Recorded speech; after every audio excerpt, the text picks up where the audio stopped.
Good morning बच्चों।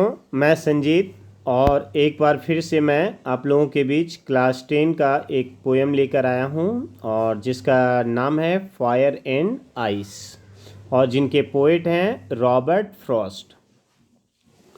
लगभग एक सप्ताह के बाद आज आप लोगों के लिए मैं फिर से एक नया वीडियो लेकर आया हूँ। कुछ डिस्टरबेंस रहने की वजह से मैं पिछले एक सप्ताह से वीडियोस नहीं बना पाया और उम्मीद करता हूं कि तब तक आप लोग पीछे के वीडियोज को बिल्कुल भली भांति देखे होंगे और उम्मीद करता हूं कि आपको सारी चीज़ें बिल्कुल समझ में आ गई होगी, है ना। तो आज हम लोग बात करने जा रहे हैं एक नए पोएम जिसका नाम मैंने बतला दिया हूँ, फायर एंड आइस। ठीक है, बहुत ही शॉर्ट पोएम है।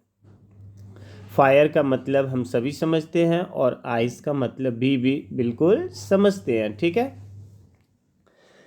लिख रहा है कि सम से the world will and in fire. लिख रहा है ना, फर्स्ट स्टैंजा में हम लोग अभी हैं। सम से the world will and in fire, कि कुछ लोगों का मानना है कि ये जो संसार है, ये जो वर्ल्ड है, उसका एंड जो है, उसका पतन जो है वो किस चीज़ से होगा? फायर से। शम से इन आइस, तो कुछ लोगों का मानना है कि ये संसार का जो पतन होगा, इस धरती का जो विनाश होगा, वो किस चीज़ से होगा? आइस से।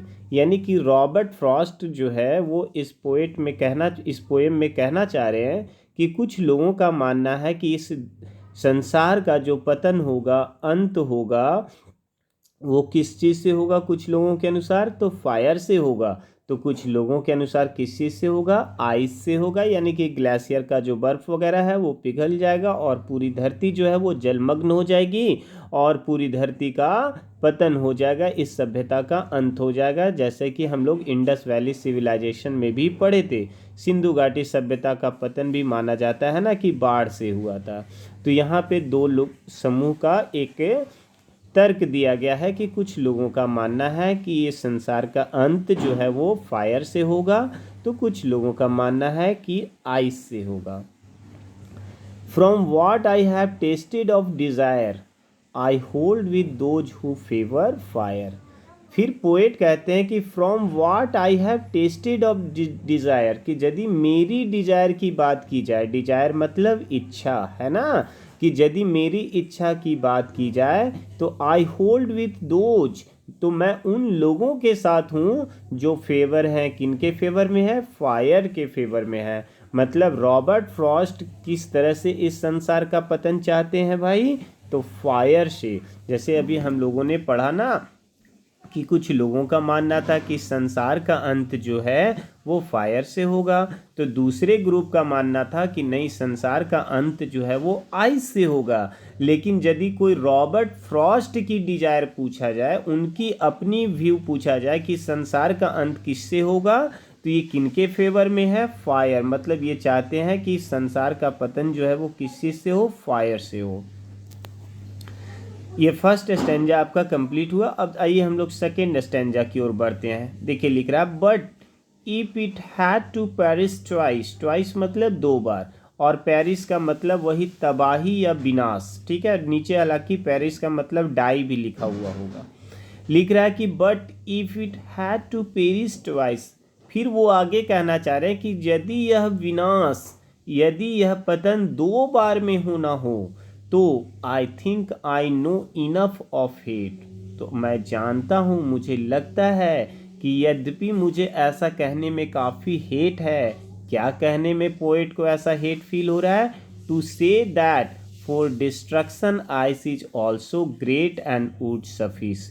यानी ये कहना चाह रहे हैं कि यदि ये संसार का पतन जो है यदि दो बार में होना हो, तो यदि दूसरी बार बर्फ से भी हो, यानी ग्लेशियर के पिघल जाने से भी यदि होती है, तो भी वो कैसा होगा? ग्रेट होगा और सफिस होगा, मतलब बड़ा ही सफिशिएंट, संतोषजनक होगा, है ना।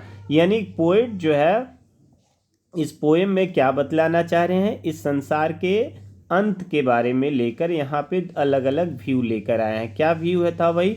तो हम लोगों ने देखा कि पहला व्यू उनका मानना था कि कुछ लोगों का व्यू है कि संसार का अंत जो है वो किस चीज़ से होगा? फायर से होगा। कुछ लोगों का व्यू था भाई कि नहीं, फायर के नहीं से नहीं होकर आइस से होगा, यानी कि ग्लेशियर के बर्फ पिघलने से होगी। लेकिन यदि इनका फर्स्ट चॉइस पूछा जाए तो ये किनके फेवर में है, तो फायर के फेवर में है।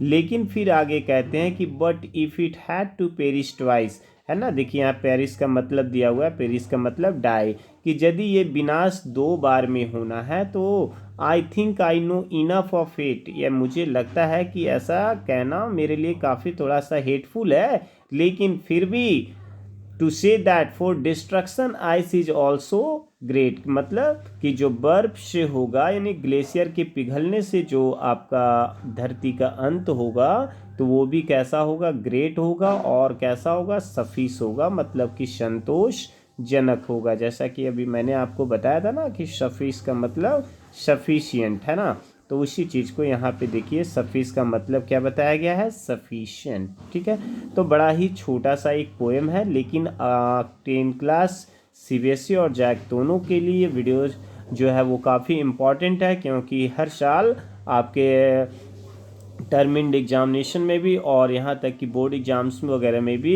ये पोएम से क्वेश्चंस पूछे जाते हैं, डिफरेंट टाइप के क्वेश्चंस पूछे जाते हैं। सो आई होप आप लोग इस वीडियोस को बिल्कुल अच्छी तरीके से समझ गए होंगे, और फिर भी किन्हीं को किसी प्रकार की कोई डाउट रह गई हो तो बिल्कुल आप बेझिझक मुझसे संपर्क कर सकते हैं। कहीं पर भी कोई डाउट है तो क्वेश्चन अराइज कर सकते हैं, नो प्रॉब्लम। ओके, देखते रहिए तब तक इस वीडियोस को, और शेयर एंड लाइक करिए ज़्यादा से ज़्यादा। जल्द ही अब आप लोगों के बीच सोशल साइंस के वीडियोज आने वाले, तब तक के लिए thank you, best of luck.